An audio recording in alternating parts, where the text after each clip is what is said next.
Hey everyone, welcome to Conspirituality. I'm Derek Barris. I'm Matthew Remski. I'm Julian Walker. Hi.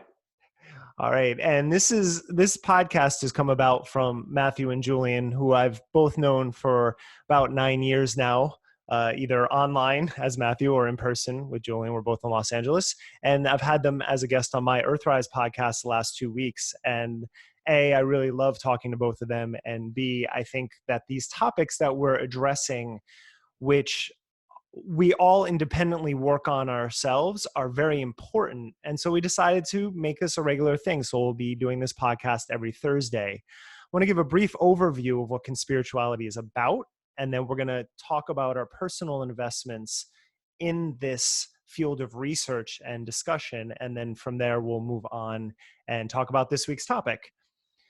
So Matthew wrote this sort of overview, which I like a lot.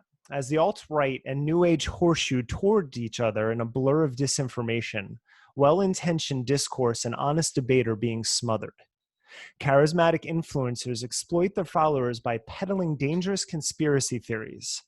In the process, spiritual beliefs that nurture creativity and meaning are transformed into memes of a quickly globalizing paranoia. In summation, conspiracy theories are really ruining a lot of discourse, right? Conspirituality attempts to bring clarity to this conversation. A journalist, me, cult researcher, which is Matthew, and philosophical skeptic, Julian, I love that, Matthew, discuss the stories, cognitive dissonances, and cultic dynamics tearing through the yoga, wellness, and new spirituality worlds. Conspirituality first came about in 2009 by a Vancouver rap group.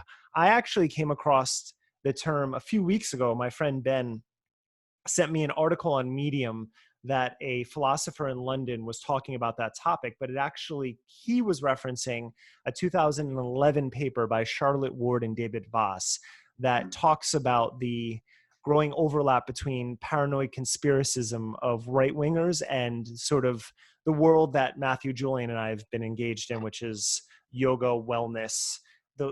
We can be, I believe, considered liberals in terms of our political thinking, but more about sort of understanding a holism of body and mind, and how that has collided with the right wing, which has been happening for a while, but this pandemic has really made it fester in a way that I never actually foresaw. So we're going to get to our topic this week in a moment, but briefly, since this is the first official episode, we wanted to give you our stakes in the game. And I'll actually let Matthew go first since I've been talking for a minute, and then we'll go Julian and root back to me. Cool. Well, my name is Matthew. I guess we'll put our details in the show notes, but just a little bit of background. I grew up in a super Orthodox Catholic environment, prone to daydreaming, obsessive writing.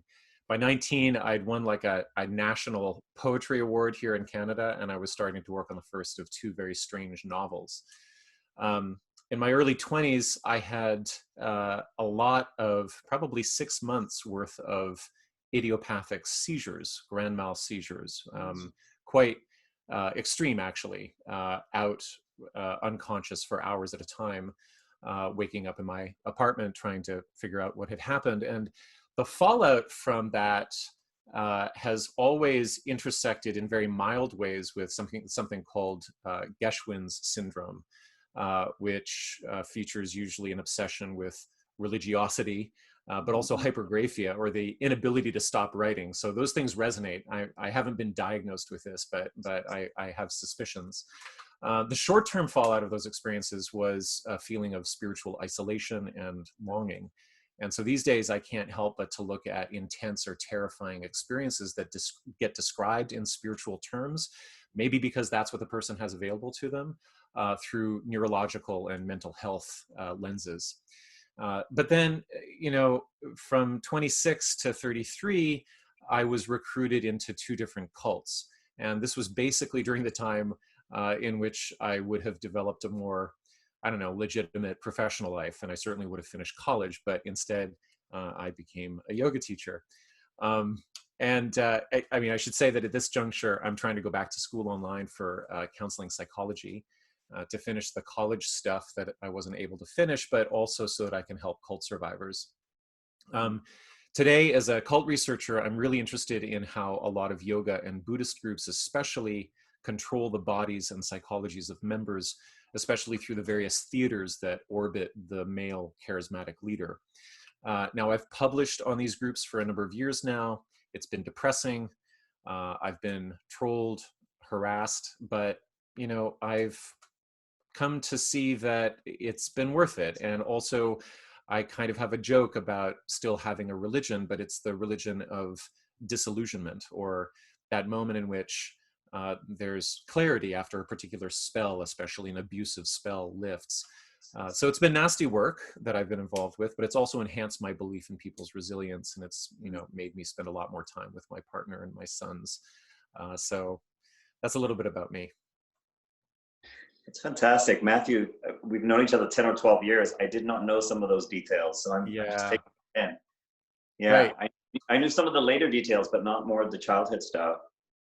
Yeah. Well, nice to meet you, Julian. Yeah, nice to meet you. And I too, in high school, won a national poetry prize and was published in a journal, that kind of stuff. And that's Seriously? The funny thing I'm thinking about the three of us is that, here we are talking from this very sort of skeptical, philosophical, intellectual place in yogi, meditator, musician, DJ, dancer type people, right? And yet we found ourselves really interested in this type of critical thinking. So for me, I grew up in South Africa, and growing up in South Africa, there was a clear understanding that my family and other people that we were close with had, that really we lived in a police state with a censored media. And if you wanted to know what was really going on, you needed pathways of finding out information from the underground. So, I grew up with a clear understanding that the media was controlled and was not telling the truth, that most of my white friends did not know what was really going on in the country. I grew up with a lot of kids who thought white people were in the majority in a country where we made up about 10% of the population. So, I have my own sort of background in terms of a very early sense of the urgency of finding out what's really true. And not only what's really true factually, but also in a kind of moral truth, a kind of investigation of, well, why is it that as people who are opposed to apartheid, we're actually right? And the system that we live under is actually evil, that kind of horrific discrimination and oppression was wrong. So that's sort of where I begin, is in that soup. And then I got into yoga and meditation and psychedelics and being in a rock band and all of that kind of stuff in my teens, and was very drawn to the idea of waking up, to the idea of dropping acid was sort of taking the red pill for me, and meditating and getting into group mind with other musicians and with audiences. And over time, I would say for me, as I went through my 20s, I started to grow disillusioned. I traveled to India, I spent time in ashrams, I did a lot of yoga, a lot of meditation. And in some ways, I started to become disillusioned and realized, I needed psychotherapy to manage some of the things I was trying to work out through spiritual practice and psychedelics. And so I got involved in that, a different kind of awakening, so more of a psychological awakening as opposed to perhaps a spiritual or an artistic one. And then as my path continued, I found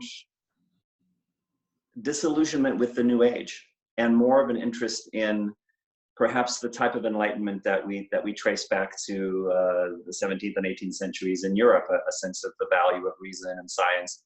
And so where I end up in terms of my stakes in this conversation is I've been committed and fascinated with how we integrate awareness practices, mind-body practices, with a kind of honest understanding of science, as well as the wonders that science opens up to us, especially neuroscience for me the last 10 years or so, and psychology, and how so much of what I think goes wrong in popular spirituality has to do with an absence of psychological and scientific awareness, and that these things can be wonderfully integrated with awareness practices and in community. And, you know, there's something inherently healthy about that kind of integration.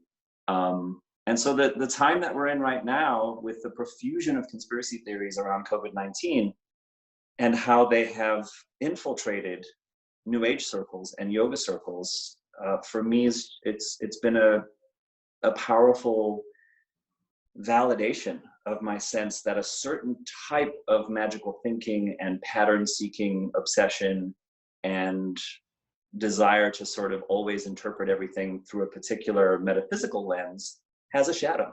And here it is. We're seeing the shadow play out. So that's me. All right. Well, since we're all talking about poetry, my highlight as a playwright was having my last play that I ever wrote featured at the New York Poets Cafe. I actually studied under Miguel Agarin at Rutgers, who co-founded the New York Poets Cafe. Spent a lot of time there. And Bob Holman, the other co-founder of the New Eurekan, became a friend of mine. I produced a lot of shows at the Bowery Poetry Club for years. So my 20s were were poetry. So yes, we do come to these more intellectualized conversations at times, but they are rooted in an extreme love. I mean, my real love is mythology, and so poetry and mythology, of course, are very related.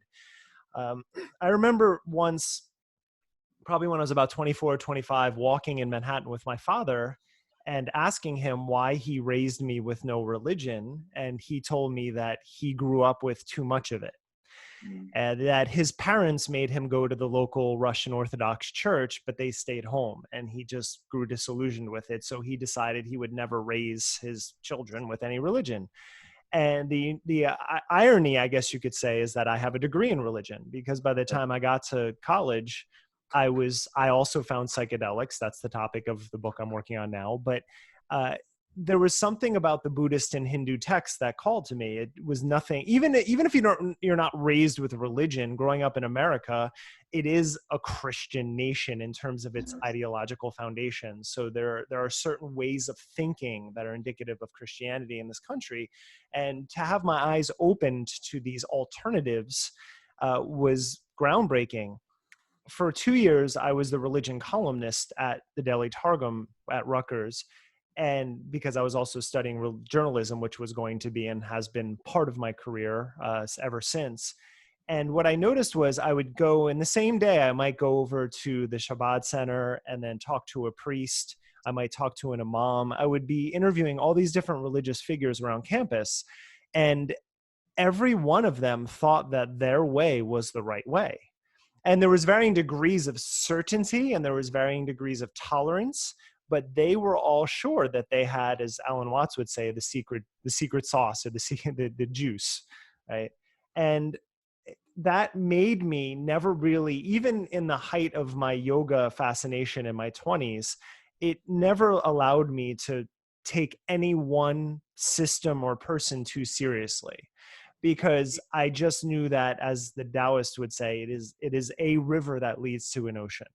So if you confuse your river for the ocean, that's where you get in trouble. But if you understand that that stream opens up into something greater, then you can understand that it's a pathway, but that the ocean itself is much grander than any single stream can ever, attain or lead you to.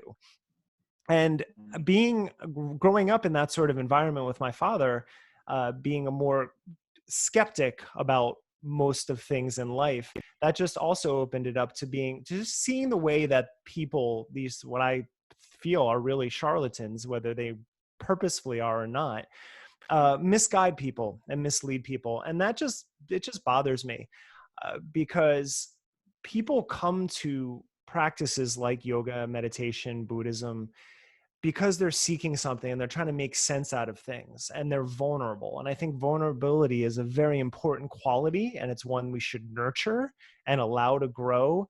And when people come in and take advantage of that, whether for vanity or for financial gain, it's just always struck me as seriously problematic. And so in my writing and in everything that I do, even in my teaching, I've always tried to create a space where people can play and explore, but without there being a cult of any personality. right? Never giving everyone credit for their due, but never putting too much emphasis on the contributions of any one person. That's really important. And I've looked at everything in my life through that filter, and it's made me skeptical of a lot of things, especially as we said during this time. I try not to be surprised, but I am truly surprised at the way that the right and the left have come together right now. And specifically, and I think this is something we'll get into in the topic for today, the way that the left and the wellness community doesn't realize they're repeating talking points from the Trump administration, was weird, or from the alt-right. And I think that the alt-right knows what they're doing here, and I think that where we're coming from, there's a real ignorance of where all of this originates. And with all that said, the topic of today is The Coronation by Charles Eisenstein, which is an essay that has gotten a lot of traction. And I first found out about it when Daniel Pinchbeck wrote a rebuttal to it, and then Matthew very quickly after wrote his. So I'm going to let him explain this essay and kind of lead the conversation from there. Cool. Yeah. So I think the topic that we chose, or the title, is Coronation for Whom? Tracking Eisenstein's Arguments, Influence, and Networks. So some of you might have seen the essay, and if you haven't, we'll put the link in the show notes, but it's a 9,000-word essay/sermon that Eisenstein dropped on March 28th. Now, this is only 2 weeks after lockdowns began to roll around the world. It's also 6 weeks before Plandemic dropped, and we'll put a flag in that because there's a relationship between these two things. Now, Eisenstein is a favorite New Age theorist of the Burning Man and Wanderlust set. And according to various bio notes, he's a Yale grad in math and philosophy. He's taught at the very bucolic Goddard College in Vermont, and he's published a number of books. So Sacred Economics came out in 2011, and The More Beautiful World Our Hearts Know Is Possible in 2013. These are well loved amongst contemplative futurists.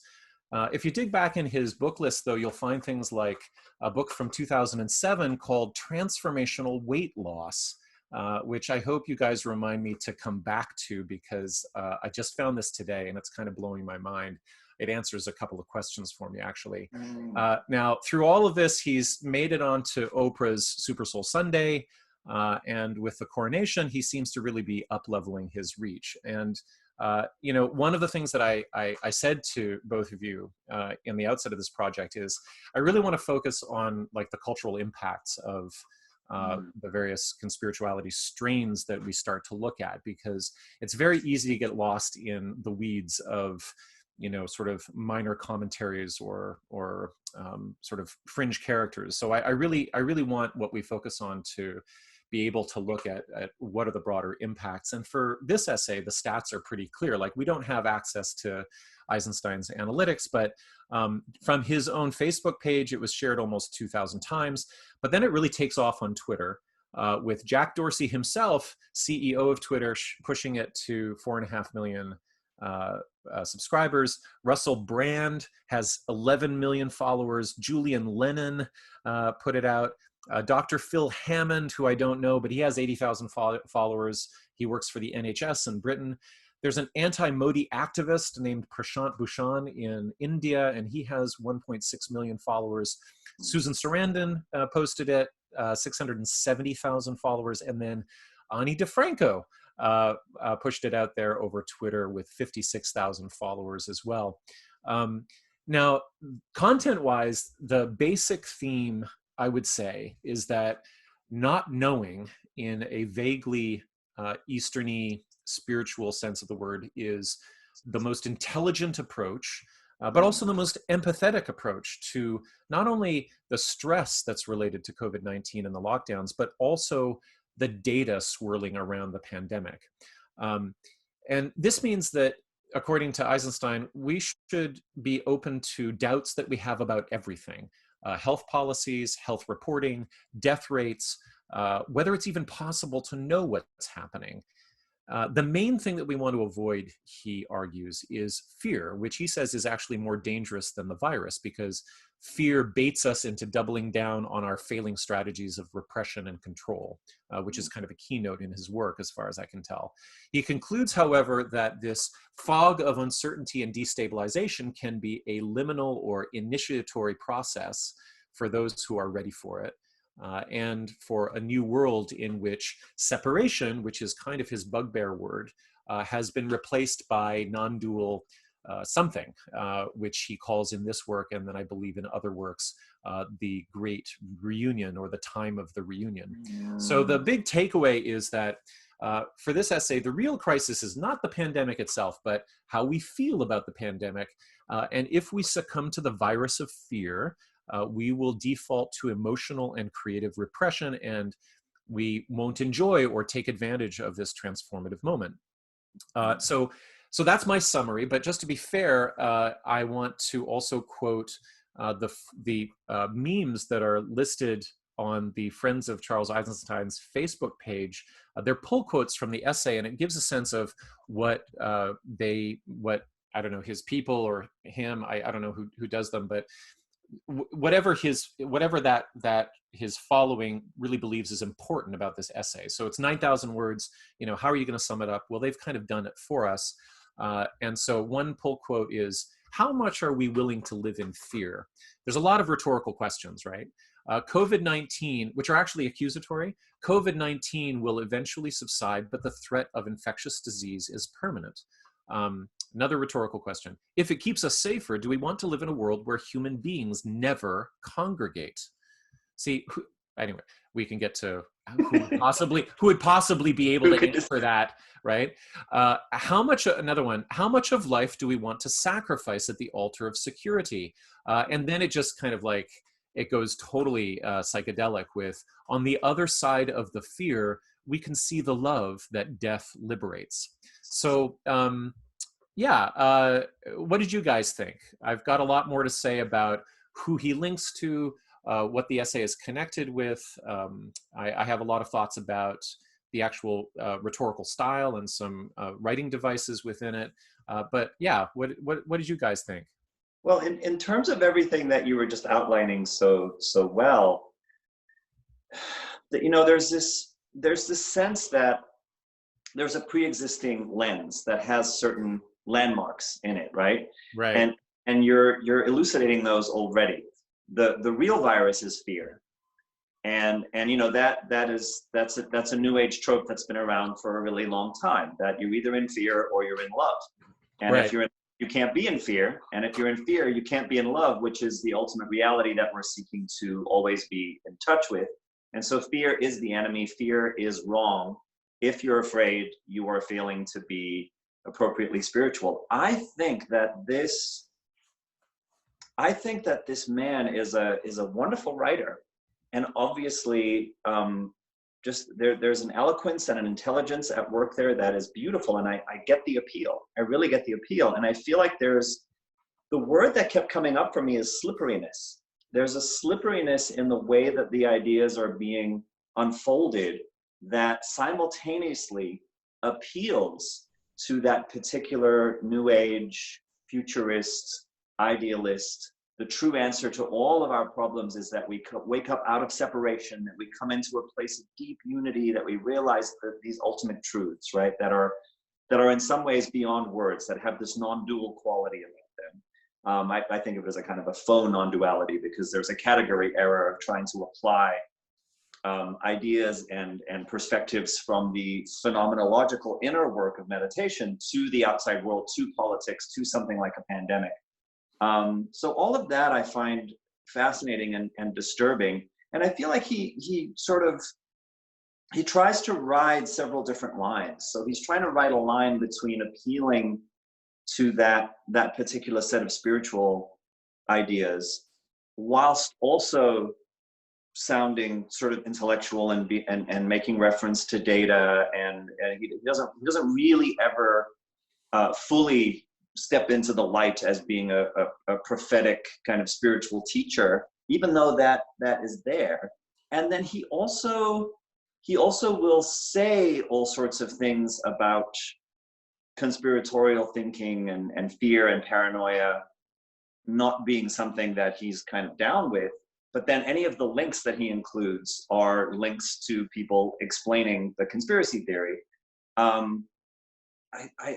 think I found it more disturbing for that slipperiness than I might find someone else who was just out and out saying, 5G and vaccines are the problem here. We are under tyrannical control by the reptilian overlords of the deep state who are trying to introduce a new world order. That to me is less disturbing than someone who's doing such a good job in flowery prose of, and I don't know that he's necessarily deliberately doing that, but that's the style, and it comes across as deeply dishonest to me. So there are three things that I wrote down while reading the essay. And one of them, actually the first one I know Matthew will have some relationship to, which is it reminded me of the strains of Michael Roche. I practiced at Jivamukti for a long time, and I did some work for them, and I never taught there, but I still have good friends who came from there. And I think it was a great institution that kind of had a lot of cult qualities to it around veganism specifically. But the one thing that would always get me was when a teacher would say, if you cannot backbend well, your heart is not open. And as I was reading Eisenstein's essay, that's what I kept thinking about, that because I've broken a lot of bones, and I've spent a lot of time in hospitals in my youth, including almost a year laid up after breaking a femur. And there are physical problems that I still have from that time. I'm not very backbendy. And when you've had a lot of physical trauma, and then you have someone telling me, if you can't do a good wheel pose, which I still can't 20 some years of my practice, that it's a spiritual failure. That's what I kept getting. That's what I get with Julian, what you were referencing about the whole, I'm just asking this question. Mm-hmm. But that question is leading, because I kind of, there was a piece on Joe Rogan being the mainstream media. And I haven't listened to Rogan lately, but I have listened to many. And sometimes he does that too, where he'll be like, I'm just asking this, but you know what? If you're a public figure, you have to have a little more responsibility in the questions that you're asking. Bill Moyers is one of my heroes, but a great example of that. There's a responsibility to being in this position of asking questions, that you do your research before you ask them. And so that was the first thing. The other thing, and you, again, Julian, you brought this up with the linking to people. He links to someone named Lisa Rankin, who I don't know, but the whole essay he talks about is like this whole like why you shouldn't fear death thing. And that keeps coming around during this whole pandemic, this almost like I'm manning up because I'm not scared of death. And whenever I read stuff like that, I always wonder if these people have ever had their life threatened or had some illness which actually made them question their mortality. Because when you do, a little fear of death isn't a bad thing, right? It's healthy. I think that we don't die well in America. I think we should make hospice care and the end of stage life care way better, but that's a different story. This whole bravado about not fearing death is problematic. And that was in the essay as well. And the last thing, and this is sort of the big picture overview, is this confusion of short-term adjustments for long-term outcomes. And Yasha Monk, who I might be mispronouncing his name, but he's an excellent writer at The Atlantic. He wrote a piece about the fact that after the 1918-1919 flu pandemic, the Roaring Twenties happened. And he just warned not to fall into chronocentrism, which is this idea that my age, like what I'm living through, is more important than everything that's come before. Like this is the moment. This is the coronation, right? We are the ones we've been waiting for. That constant thing. It's this idea that we have something that all of humanity in its 350,000 years have been building up for us to carry this torch. And the very last thing that Monk writes in the essay is, let's avoid the temptation of chronocentrism. Sooner or later, this bout of pestilence will come to an end. Humanity will survive this pandemic. in its aftermath, as after so many other disasters, we will learn to thrive anew.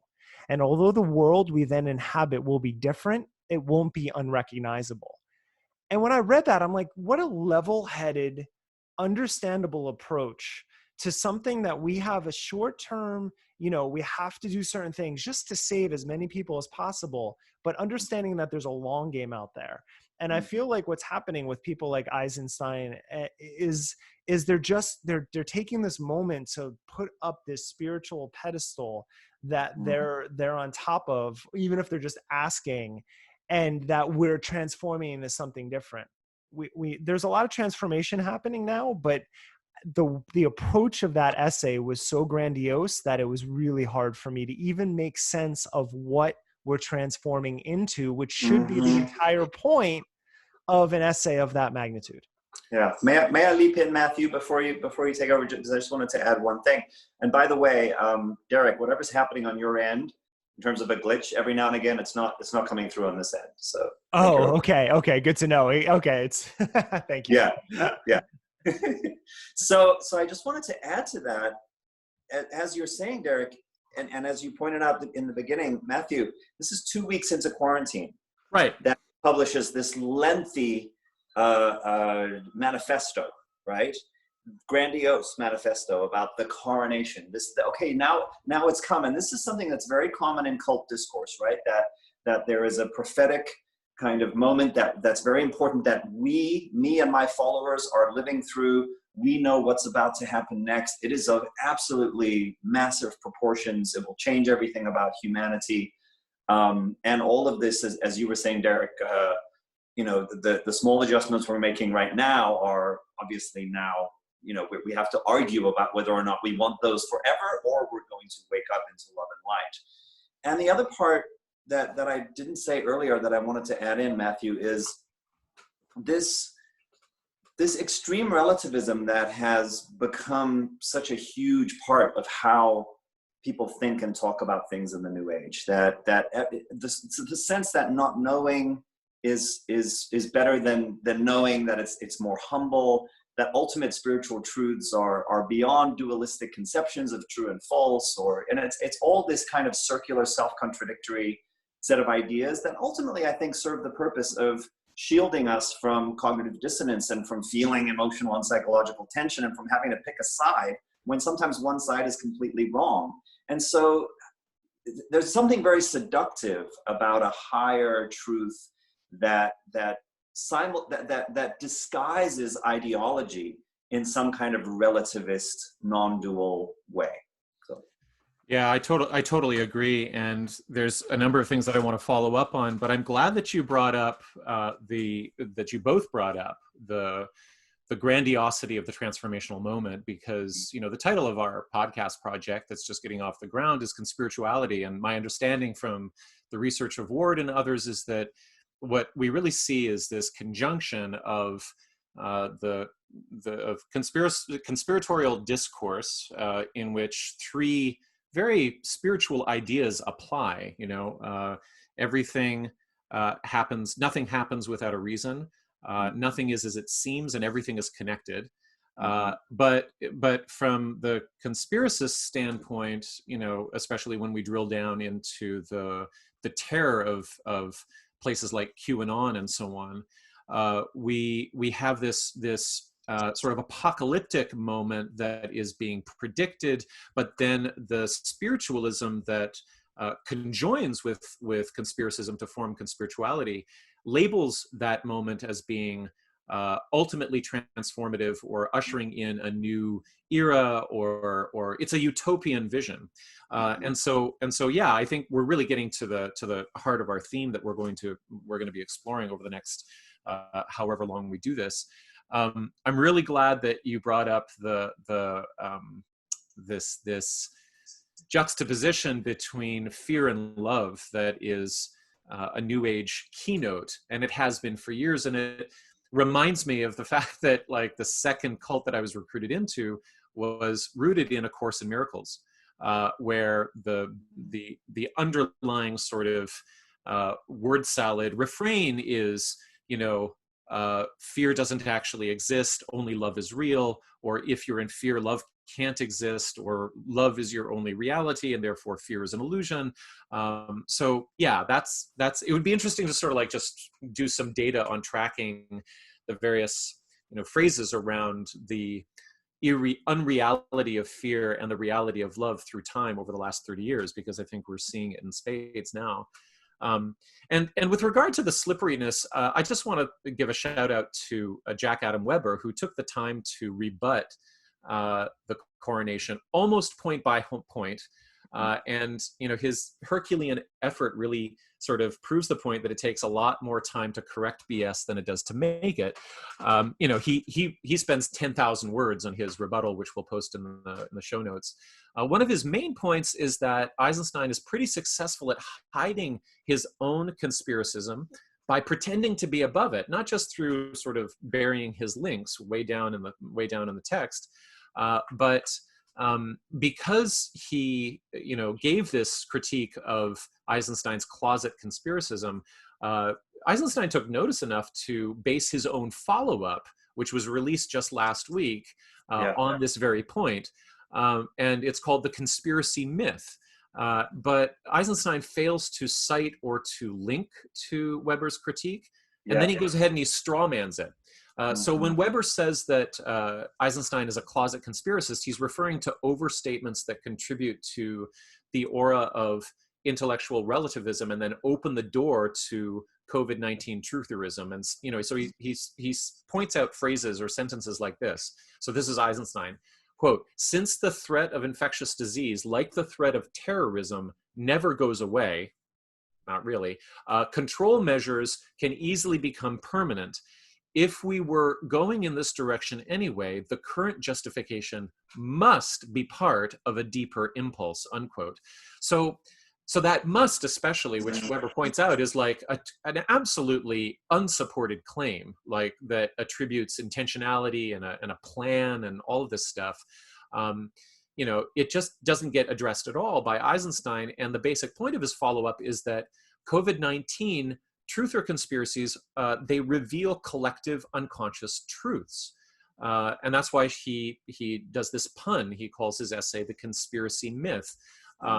So he says that whether it's 5G or it's, vaccinations are really modes of surveillance, he's saying that, well, these really just speak to a deeper social psychology than our evidence-based reporting can ever provide. And evidence-based reporting has fallen out of trust. So what did we expect? So for him, it can be a positive thing that evidence-based communications are now being contested by the mythic. So now the mythic, or now like COVID conspiracies, get elevated to mythic status. And that's kind of something that everybody can, I don't know, feel better about or something, or meditate on. Yeah, so I'm above it all. So therefore, it doesn't matter if the conspiracies are true or false, because I have this lens that sees them as a myth, that sees them as an outpicturing of the collective unconscious, right? Right. And actually, let me just break in because he sets his readership up for this.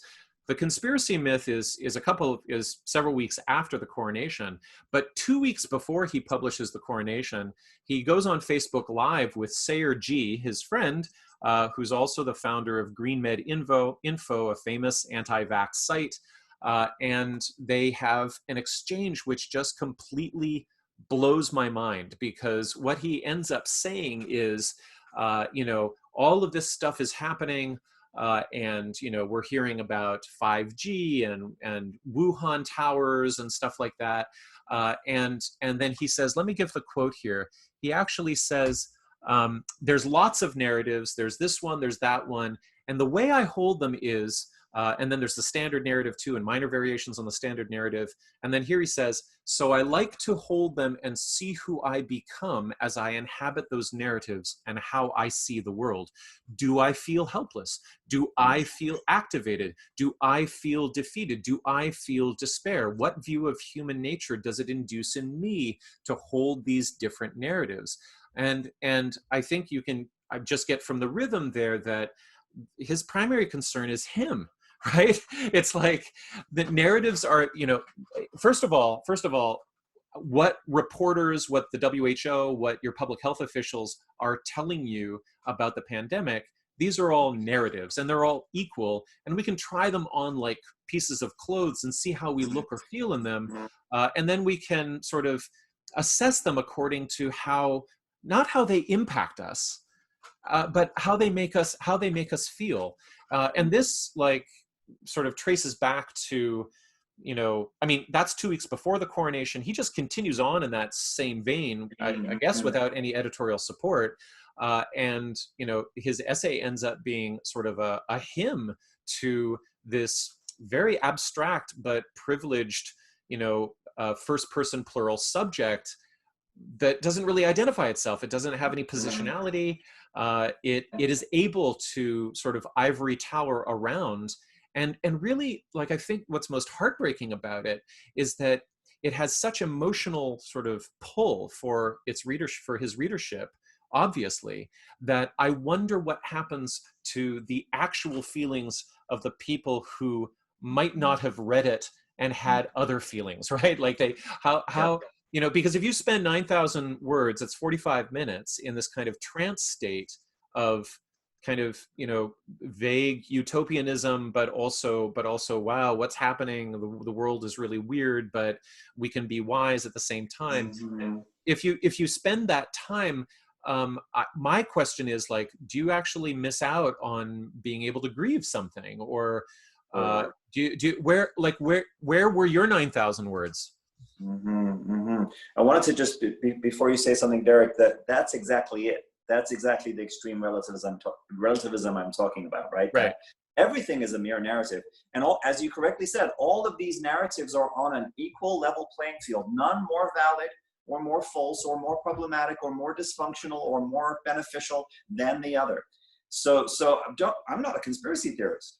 But he's talking to a guy who's platforming the COVID truther type narratives. And he's saying, there's this moment in the interview, which was totally amazing, where he says, you know, so I heard somebody talking about, you know, somebody talking about the coronavirus as a cover story for illness caused by the 5G rollout. And Sayer actually says, I looked at that. Yeah. And I'm like, you looked at it? You published articles about it, right? Like, you created a whole website called Questioning COVID. It's like, I looked at that. Yeah. Oh, really? You looked at it? Yeah. Okay. You looked at it? No, you made other people look at it, actually. Well, that's incredible. It's incredible. I'm just asking the question, right? It seems to be a technique, honestly, because that's what Mikovits did in the pandemic when Mickey Willis asked her, are you anti-vax? And she's, oh, no, I do this, when she's been video at anti-vax, wearing vaxxed shirts and writing a book with a known anti-vax. Like, it's, and this suspension of disbelief we're supposed to have based around that when they say one thing, but they're doing all this other. I do wonder, though, and this is the question, and I don't, again, the whole Kelly Brogan, Sayergy like world, I've known Greed Med Info. I usually just gloss over it because I know it's bull. But I want it, like, is the ultimate goal here, is it selling books? Is it speaking gigs? Or is there some sort of spiritual fulfillment that they're feeling? I can't speak to that, but I do wonder why you would take that tact, like why you would say, I've looked into it, when you've been one of the people leading it.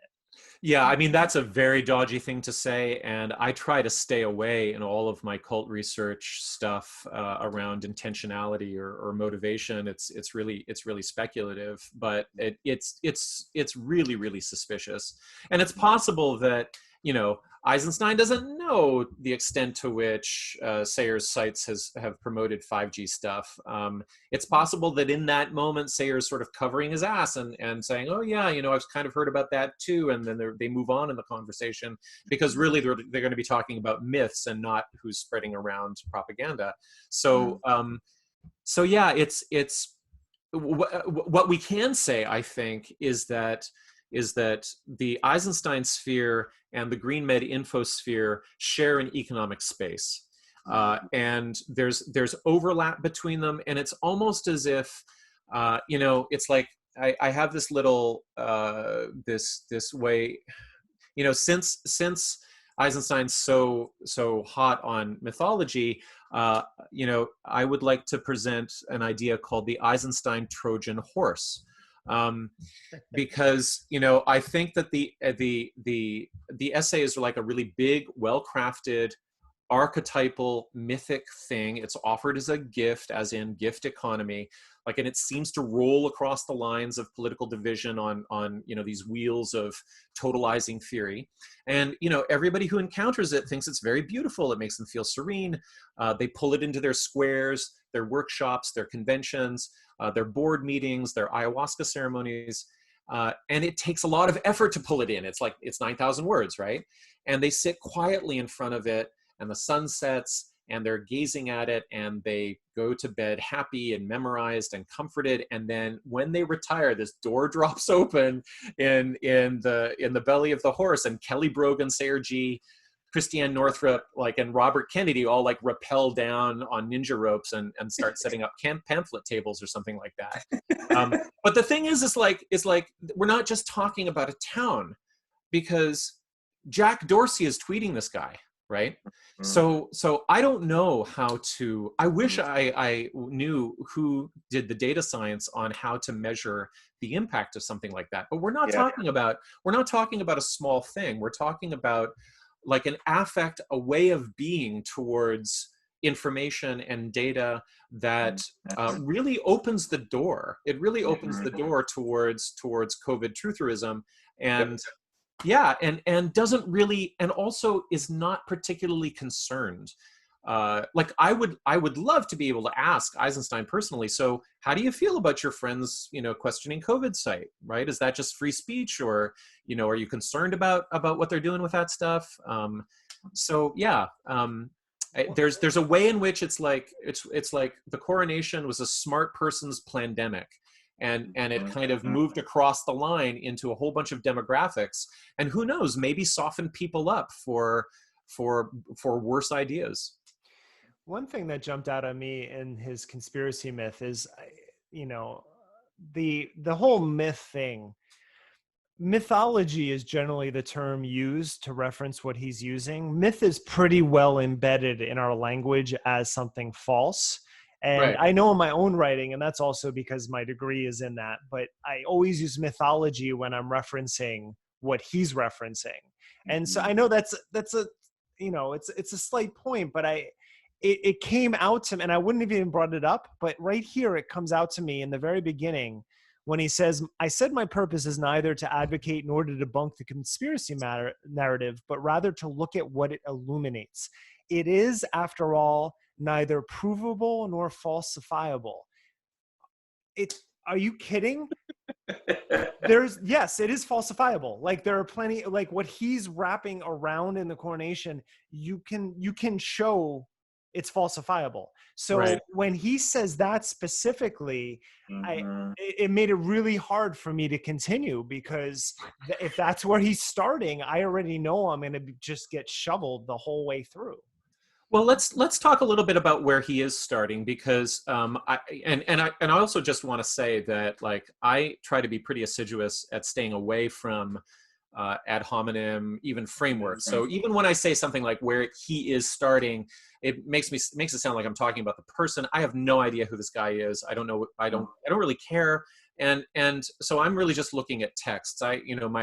The college that I wasn't able to finish was in literary theory, and, you know, it's like the author is dead.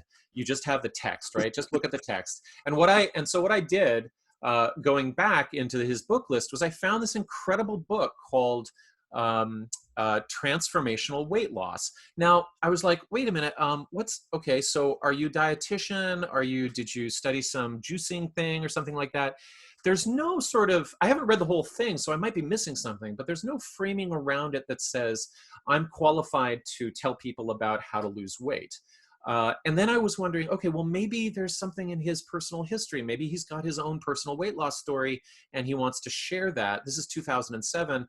And as far as I can tell, that's not true. In fact, the one place that I could find in the preview copy that I got where he's talking about himself, he's like, you know, I, for one, literally he's saying, I see you, fat person, and I, as a thin person, I admire your efforts to try to improve yourself. Here's one thin person who actually, so it's actually worse than that. Let me actually read you the first page of this book. And then this, I think, this is 2007, and it's not like I want to pillory something that is 12 years old, but I do want to try to answer the question of why does this text take on, through some sort of charismatic virality, the sheen of, I don't know, like legitimacy? What validates it?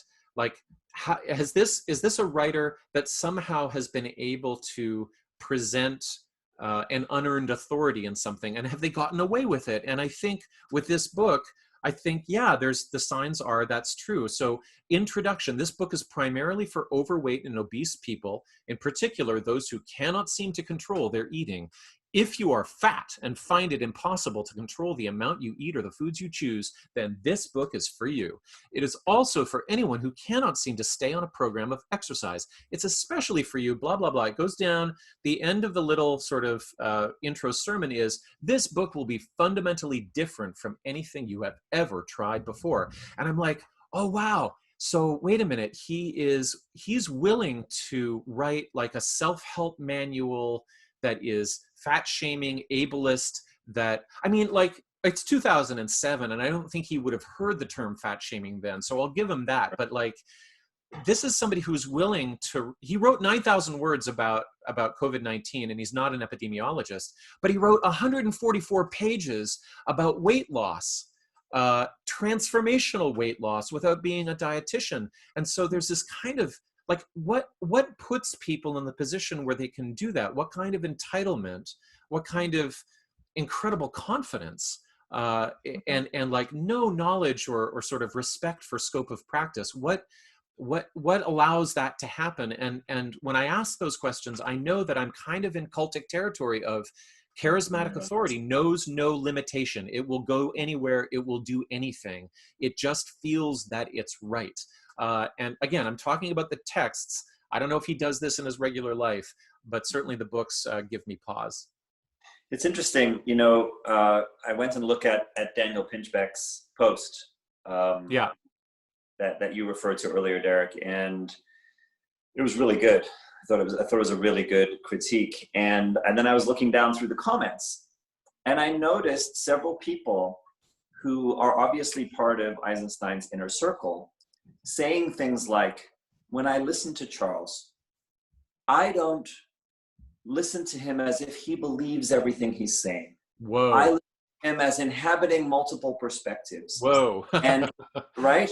And I always think of it more as satsang.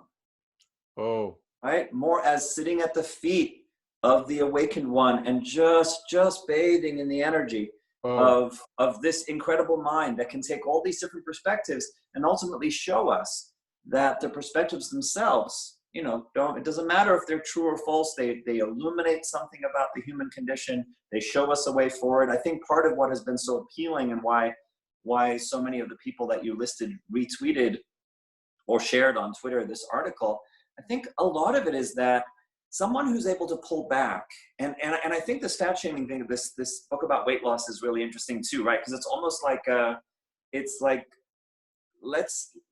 roving kind of attempt to find an audience that is susceptible to a certain kind of being hooked, right? Right. And so I think that people who have really loved it, and this is me speculating, I think that someone who's able to step back and say, oh my God, we're in this scary time. It's disorienting. Let me tell you something. Nobody knows the truth. The truth is neither provable nor falsifiable, right? You start getting into this territory of Orwellian doublespeak. And actually in that Sayerji conversation, they talk about Orwellian doublespeak and or truth speak or whatever it's called. And Sayerji actually talks about it as being this profound spiritual observation that Orwell makes, but that there's a shadow side to it, but that really, life is death and truth is falsehood, and et cetera, et cetera.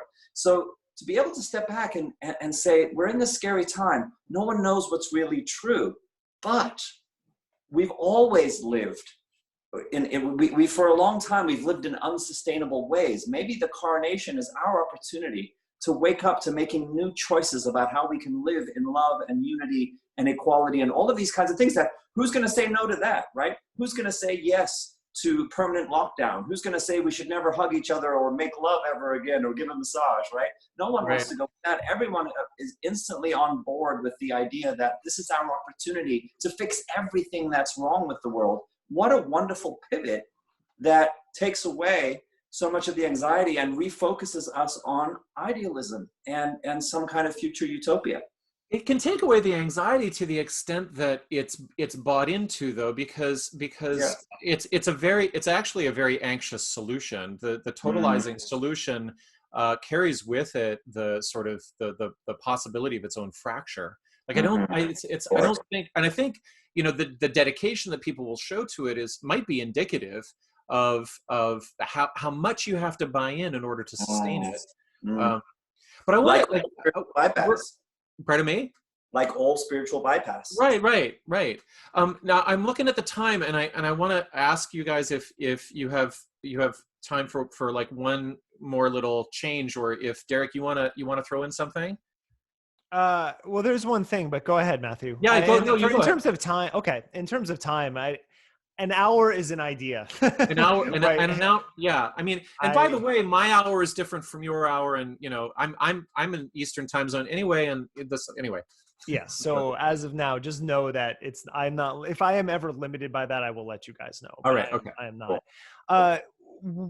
So it's actually 2 points that are related with when I think of what Eisenstein is doing and what Mickey Willis, when he called himself an investigative journalist. Whoa.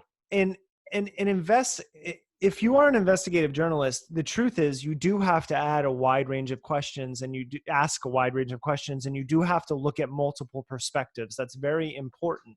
But if they were actually interested in getting to the truth, they would have challenged the people they were talking to.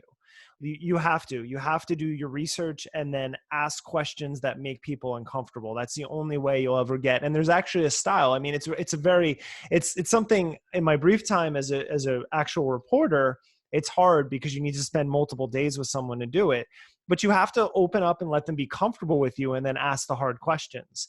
And everyone has a different threshold. But in neither of these cases, in say Orgy video or in Plandemic, was there ever one attempt at making the interview subject uncomfortable or challenging them in any capacity?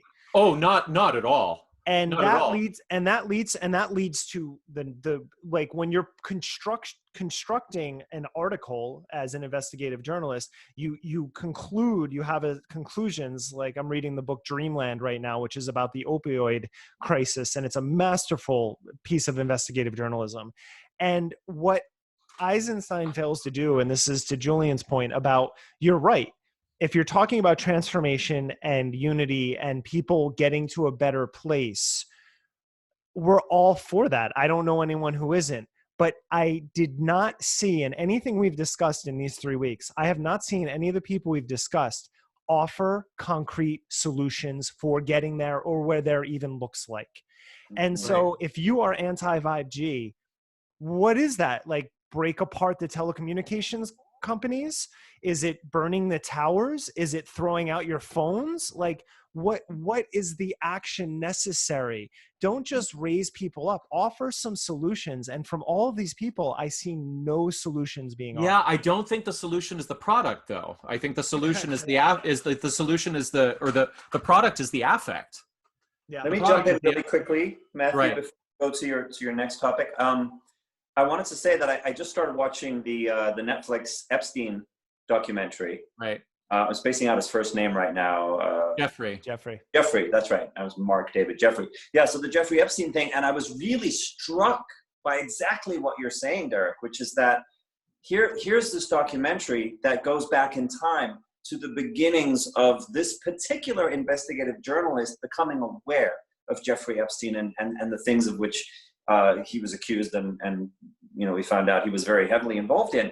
And the way that she talked about the process of uncovering the story and then the interviews that follow, and the timeline and the scrupulousness. I mean, it's such a huge, I'm going to curse for the first time on this podcast, such a huge fucking irony to me that these people who are claiming to be skeptical of mainstream media sources will look at people who have these a high level of integrity about how they really investigate and find out the facts and talk to people and get perspectives from different sides by asking the difficult questions, will just generalize that all of them are bought and paid for by the power structure and in on the conspiracy, and then will take on board these completely, a superficial, not living up to any kind of journalistic standards, not asking hard questions, not looking for multiple angles, kind of conspiracy purveyor. Right. It's a stunning irony. Yeah, agreed. I mean, the devaluation of expertise, it's a whole other subject. That's like a whole sort of political science, scholarly field now, I think. Mm. Yeah, I mean, what I wanted to make sure that I hit on was just something about the structure of the rhetoric and how effective it is in creating a mood off the bat in the Coronation. And the thing that I want to focus on, and really here I'm inspired by in my examination of abuse in yoga environments, I've come up with this sort of formula for looking at what I call somatic dominance, which is a series of pre-verbal, sort of unconscious power dynamic gestures that occur between people who have power and people who have less power. And rhetorically in the Coronation, there's something similar going on with the use of the first person plural. Now, when I ran this text through a text analyzer just to see where the main keywords were, I found that the most used word in the entire essay, coming in at 66 times, was the word our. And then us, and then we, they're all up there at the top. And you can see that, he speaks from this, what I would call the first person omniscient plural, but he never really identifies himself, who the we is. He'll say our culture, our civilization, our world. And it's like, there's no sense of diversity, of inequality, of what it means to, he's writing about the Coronation for all. And, I don't know if he knows that I don't know, some outrageous percentage of case fatalities in the United States is going to be among Black people.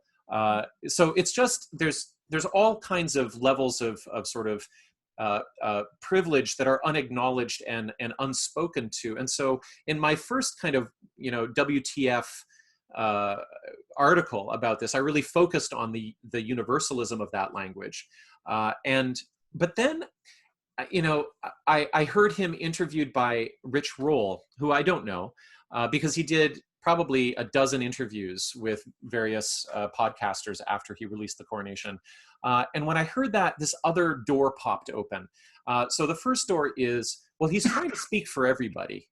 But behind that question is, but who is he actually speaking to? And who is the target audience? And I heard some things that gave me some clues. So I want to run these by you. It's just from one podcast, but I think it's pretty indicative. So here's a quote.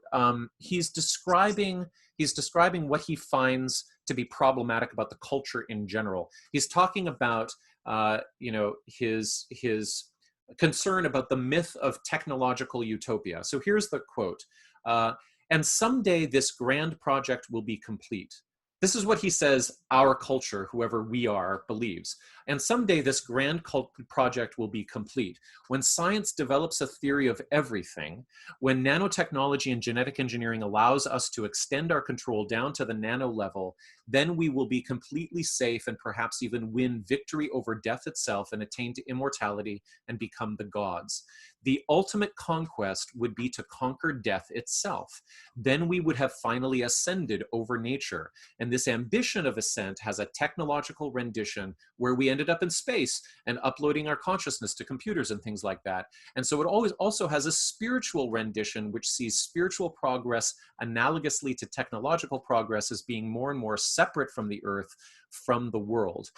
So he goes on, and I was listening to this and I was like, wait a minute, who actually believes this? Like, who does he imagine believes that whoever we are, will conquer death? It's like he's created, and I realized, oh, what this essay is really good at is, and maybe other parts of his writing, is creating an amazing straw man. Somebody who believed that death can be conquered, that science can solve every problem, that our ultimate destiny is to be immortal brainwaves uploaded to the cloud, right? So, like, is he talking to a 15-year-old? Is he talking to Elon Musk? Like, is he responding to some other equally charismatic writer with big ideas? So talking to the cult, he's talking to the ghost of Ernest Becker. I guess That's I guess. I mean, but I mean, when I kept thinking about it, it was like, wait, what this really does is it creates a really demeaning, contemptuous picture of the majority of people who are painted as both naive, but also like ready for his wisdom download. So I really have to wonder why his readership feels comforted instead of patronized. Like why they seem to mistake being infantilized for being inspired. I mean, he loves to talk about how we separate ourselves from the other, which is a term that he co-opts from the subaltern. Like, he doesn't reference the actual people who come up with that word. But the only other I see in this text is the person he like contemptuously scapegoats. It's this ridiculous caricature of the common citizen who is deprived of all capacity for like self-reflection, gravitas, dignity. It feels like the writing of somebody who doesn't interview people, right? Because people are complex. So I just wanted to make sure I got that in. It was like, wait, he's speaking for everybody, but then he's also speaking to somebody that doesn't exist. And because I don't know anybody who is that stupid. And there's something about how like calm and restful the entire discourse is that makes it that like it's very, very, it took a while to see, oh, there's somebody that he actually hates in here. There's somebody that this text actually really hates, and I don't know who it is. Well, and so you go ahead, Derek. I wanted just to make one comment, and then Beth, I know you have thoughts, Julian. It just amazes me that he talks about so confidently about mythology, but he apparently hasn't read any, because mythology is the stories of man's grappling with nature. And I reference this. I wrote a Big Think article yesterday that was based on Julian's essay, and I talk about Arjuna, who is the hero of the Bhagavad Gita, but in the Mahabharata, he dies because of his pride. And mythology always makes sure that people come to terms, like this goes from Gilgamesh on, they come to terms with their hubris. And the idea that we will transcend death is that's one of the, I mean, that is Gilgamesh. That is our first mythology that we have, and it just it's been perpetuated for 4,000 years now. Right. Yeah, absolutely.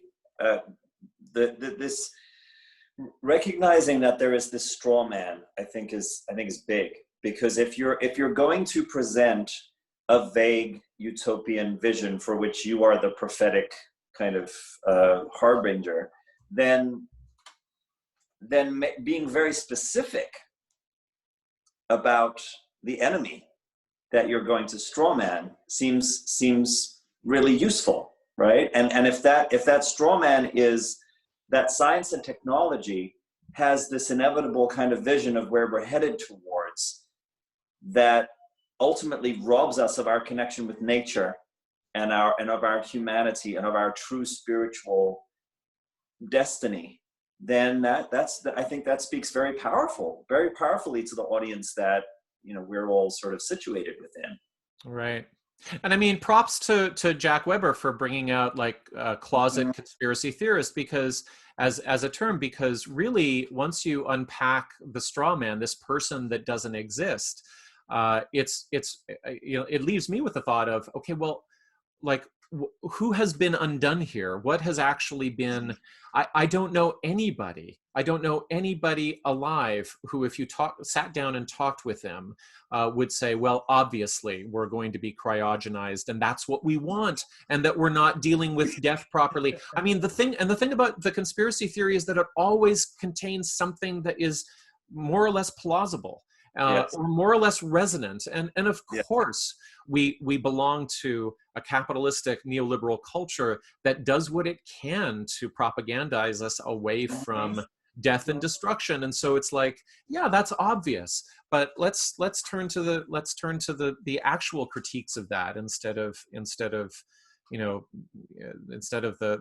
pretend ones.